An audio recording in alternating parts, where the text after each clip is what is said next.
Por exemplo, pode passar, por favor. Vou chegar lá. Então, nessa fase do Procult, só no setor audiovisual, a gente fez um diagnóstico do setor audiovisual, chegamos a... Não vai ser muito diferente do setor fonográfico em muitos aspectos, mas o setor, no caso, pulverizado, muito dependente do incentivo fiscal, todo cinema é com incentivo fiscal, um gargalo forte na distribuição, que as majors, que inclusive são as majors daqui, né, controlam totalmente a distribuição e acabam recebendo a maior parte da agregação de valor que o setor tem. E especificamente com uma carência de salas de cinema, ou seja, tinha uma superprodução, muitos instrumentos de apoio à produção e poucos instrumentos de apoio à exibição. Teve uma crise de superprodução de cinema no Brasil e pouco espaço para ser exibido. Foi criada essa linha de crédito de baixo custo, com longo prazo, e essas duas outras coisas são mais importantes do que o baixo custo, que são as possibilidades de acesso. Talvez o pior problema para as empresas não seja o custo, a taxa de juros, mas a possibilidade de acessar. Né? O BNDES tinha o mínimo de 10 milhões para chegar no banco diretamente, né?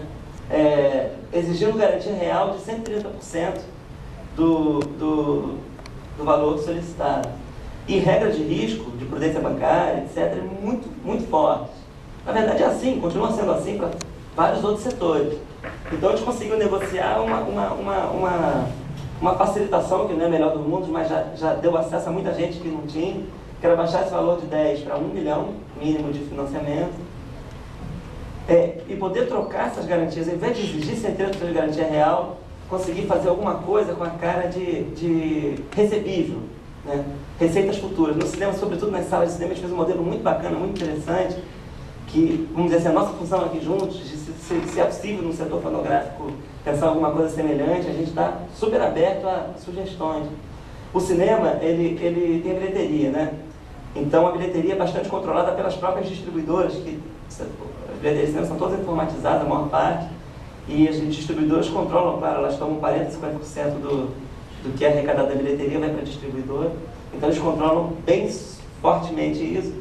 São bases de dados que a gente assina e tem acesso, a gente pode analisar claramente aquele exibidor quanto que ele recebe de público, historicamente. Com isso, a gente criou uma conta vinculada, uma conta arrecadadora, que todo o dinheiro que entra na bilheteria, antes de chegar para o dono do cinema, ele paga a prestação do BNDES.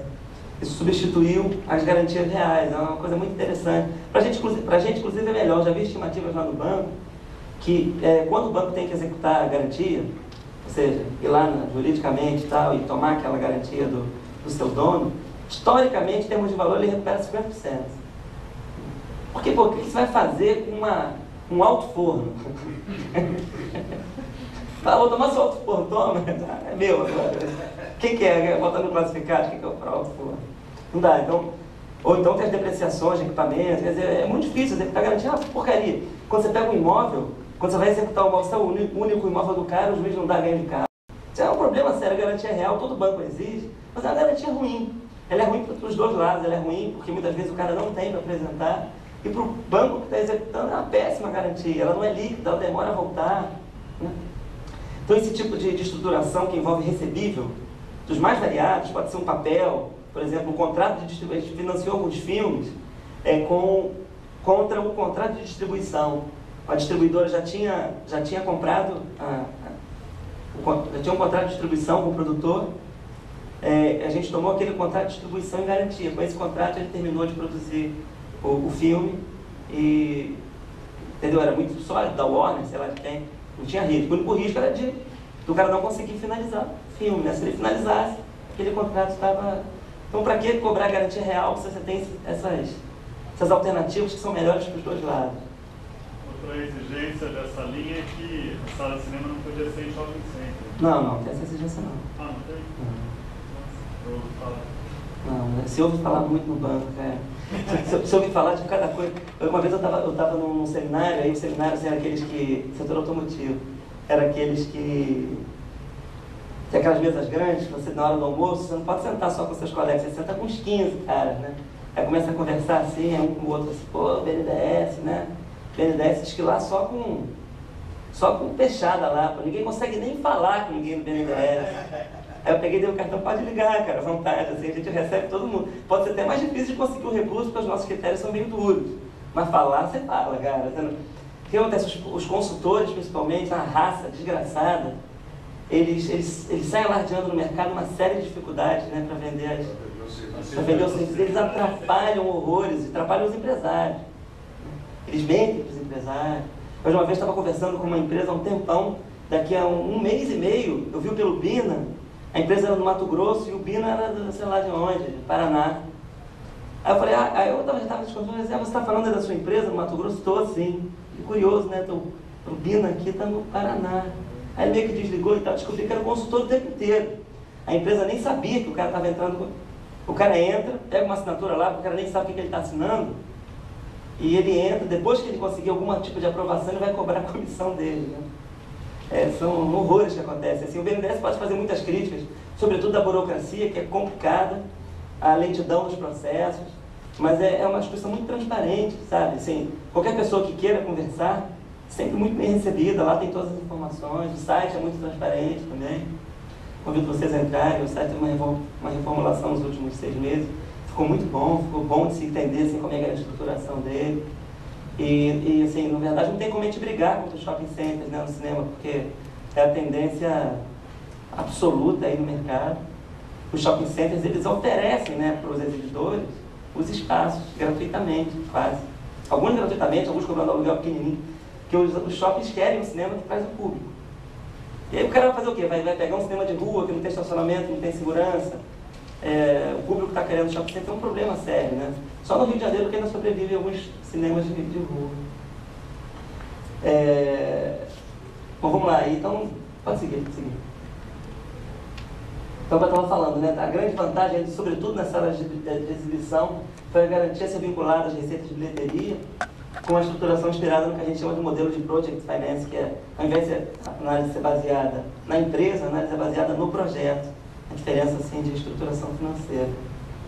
Então, eu já falei, né, que ao invés de garantia real, etc., a posição financeira é a chave. Pode passar. Esses são alguns resultados que a gente teve no audiovisual. Foram mais ou menos 90 milhões nesses 3 anos que foram apoiados aí. 30 novas salas de cinema foram... Sala de cinema nunca tinha chegado no BNDES, não tinha nenhum financiamento. E conseguiu em 3 anos fazer 30 novas salas. Então, um bom sucesso. O BNDES com essa linha tem feito até um bom barulho, assim. Entre os bancos oficiais, já tem muitos bancos, outros que estão, de certa forma, copiando esse padrão do BNDES. Fora do Brasil, a gente já falou, fora do Brasil, tem sido um certo caso, assim. A gente acha que a gente está sendo bem tímido e tal. Fora do Brasil, o pessoal se impressiona, se entusiasma com essa, até pelo posto do banco, pelo tamanho do BNDES, de só lidar com grandes empresas que está resolvendo fazer esse tipo de coisa. E esse último aí que é interessante, um dos nichos, aí eu acho que isso pode servir, por exemplo, como inspiração, porque a gente está discutindo na música. A gente começou a atuar com o cinema, como na música, a gente também não sabia exatamente como é que a gente ia entrar, o que a gente ia fazer. E o contato com a classe, né, que vai nos ajudando, nos alimentando de ideias e possibilidades para conseguir organizar, estruturar uma forma interessante, que faça uma diferença, ou que seja em nichos. A se pensar, mas vale tudo se a gente conseguir mostrar uma consistência na nossa proposta. No caso... Volta lá, por favor. No caso da... Não tem problema, volta lá.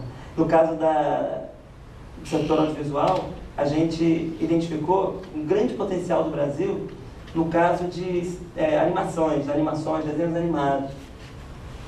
O Brasil tem uma boa capacidade de fazer, muitos talentos aqui em animação. É um setor fantástico, porque hoje existem vários canais infantis que precisam encher aquela grade.